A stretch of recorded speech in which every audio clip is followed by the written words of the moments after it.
So in this Zumper tutorial video, I'll be showing you guys how to find student housing rentals here on Zumper. Once Zumper's opened up, I want you to go to the location and select your location.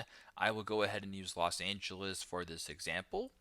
Now, once you have the area selected, I want you to go to where it says More, press on that. Then I want you to scroll down to where it says Specialty Housing and make sure that Student Housing is selected. So once that is done, you can go ahead and press on View Results. Now, we're going to go ahead here and actually get rid of our area just so we can actually extend our search a little bit to see if we can find anything that considers that. So maybe a bad example in this case, I'll just go ahead here and type in New York City with the exact same filter. And as you can tell, there is an option for student housing. So very simple, very straightforward.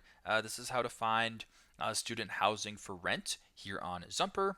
Thanks again for watching, and I hope this video helps.